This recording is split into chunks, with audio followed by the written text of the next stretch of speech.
want none! You don't want none! What's going on, Tar Heel Nation? It's Russ the Tar Heel. And before we move on to Appalachian State, we're going to go ahead and do a little victory lap. This is Sunday, and we'll just talk a little bit about the game and the state of the program and everything as we do a little victory lap and let everybody know who are the victors. So you come over here and take a walk with me. So, a couple of notes, if you will, as we take our victory lap. First and foremost, I want to say congratulations to Coach Mack Brown. Obviously, he just got his 100th victory as a North Carolina Tar Heel, and that's a pretty incredible feat. Not only that, but he becomes, if I'm not mistaken, the second coach, or the first coach of all time that has over 100 victories at two separate schools. So congratulations to Coach Brown. That's actually a huge accomplishment. It's a huge football game, and the fact that Carolina was able to make that happen against South Carolina is that is just absolutely big time. So another thing is that game needs to be played a lot more often. It feels like it's kind of like every 3 years. It's such a great rivalry, North Carolina versus South Carolina. It really doesn't get much better than that. And that's one of these things with the conference alignment that we're seeing, is this erasing of these border rivalries, these regional rivalries that the fans really want to see. I don't care about California or Stanford, or that doesn't move the needle for me. You know, North Carolina playing in Dallas against SMU doesn't move the needle for me. You know, so it's always fun to play these type of football games, especially to start the season. So let's continue to play South Carolina. Right now, the current record is 36-40. 36-20 with 4 ties, if you will. But I definitely want to continue to see that game being played. How about that North Carolina defense? The North Carolina defense last year had 17 sacks in the entire 2022 season. 17. That's including the ACC championship game and their bowl game against Oregon. That's absolutely unbelievable. And then for the Tar Heels to come out there in week 1 against South Carolina and record 9 sacks. I think they had like 16 and a half tackles for a loss. That was absolutely phenomenal to see, and it bodes well for the Tar Heels for the rest of the season. So, man, I am super excited to see if these guys can continue that stretch as we move into Appalachian State. So, real awesome to see. You know, we didn't see any just absolutely blatant missed tackles. So the defensive fundamentals looked really good last night. I mean, it looked like a completely different defense, and you really got to think that, you know, Manakino and you know, Gene Chizik, I mean, they just got tired of all the talk. And even AJ said in, you know, Tar Heel Illustrated, he said, who said that we got a bleep bad defense, you know?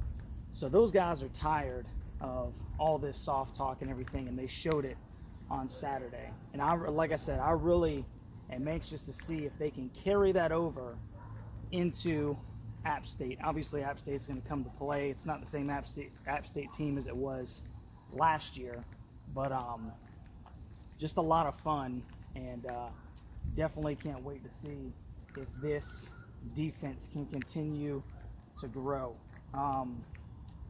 Let's see. Another thing.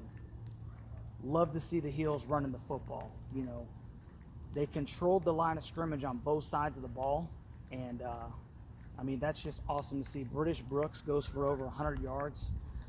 Hampton is still, seems like he's kind of running with his head down, but he was able to record 2 short yard touchdowns. He's going to be a tough dude to bring down, you know, a yard, 2 yards, but it was good to see them run that power football running game that Chip Lindsey said that, hey, that's what we're going with, bro. We're going to start trying to run the football. And that was awesome to see, is them stick it on the ground and control the line of scrimmage and push South Carolina back. And, they should be able to do that fairly easily against the Appalachian State Mountaineers. Kobe Paysour stepped up big once again, had that big touchdown catch in the second quarter. We'll see if Tez gets finally deemed eligible to play, against App State. Once again, it's a shame that they would even do that to the kid, So we'll see if, the NCAA they're supposed to make a decision on that, later this week. And at the time of this recording, they obviously haven't. But it'll be ridiculous, man. Like I've said in the past, if the NCAA deems that he's eligible after making him sit out that game, and it only exacerbates the problem if they were to actually come out and say that this kid can't play all year, given what he's been through. It's just unbelievable. So obviously keep posting the free Tez. We want Tez Walker to play. Obviously this goes way past him just being beneficial to the Tar Heels. This is a year of this kid's life, and the NCAA needs to do the right thing. They've already jacked this one up. Let's not compound the problem by keeping this kid from playing. And then finally, like I said, before we put South Carolina to rest, how sweet is that victory? 1-0, baby. 1-0. Undefeated.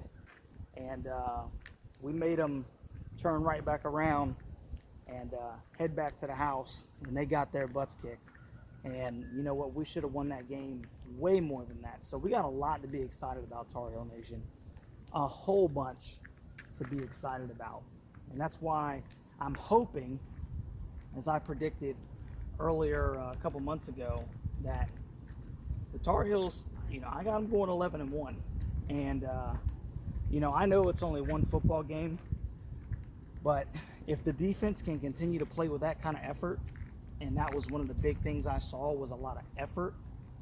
They were playing hard. They were playing together. It was good fundamentals. If they can continue to do that, man, 11-1 doesn't seem so far-fetched.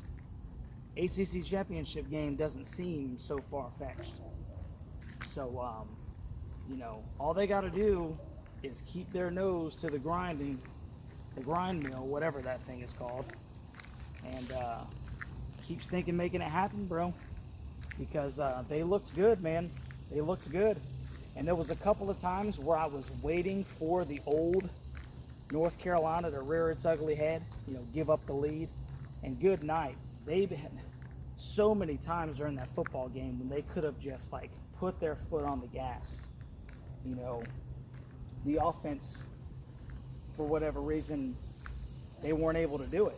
However, the defense said, not this year. The defense stepped up. And it's a great thing when the defense can cover when the offense is struggling. And, I wouldn't say that the offense struggled per se, obviously.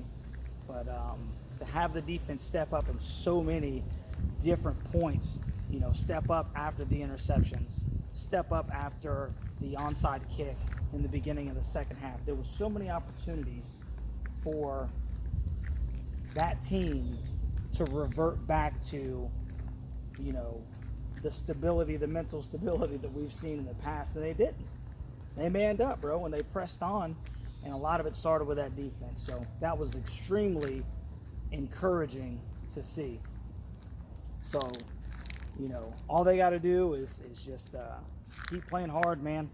And like I said before, I really think that this is the year where Carolina turns the page. This is the window. And, 1-0 against South Carolina, in that spot where 80% of the fans are Gamecock fans, they just had every reason in the world to make an excuse of why it really didn't matter if they won that football game or not. And they came out on top, man. And they came out on top rather convincingly. And so, we'll see if they can continue that this week. A lot of week of you know, it's one of them weeks where you can't get too big-headed. You got to understand the task at hand, and we're gonna have to just keep hustling, man. Get in the weight room, stay healthy. Unfortunately, DeAndre Boykins is going to be out for the season. That was a huge stinking blow. I hate it for the kid because he's such a good football player. He plays hard, and you know, we'll see who can fill those shoes. But you know, what an exciting week of football! What an exciting time to be a Tar Heel. It's a great day to be a Tar Heel. So before we set Old Glory back on her rightful post, to let everybody know, we'll give her a nice victory wave. Week 1 victory, and we'll set her back on her perch so that the world can know that this here house, we bleed Carolina blue, and we'll be ready for week 2. Let's go, Tar Heel Nation. We'll catch you on the next one.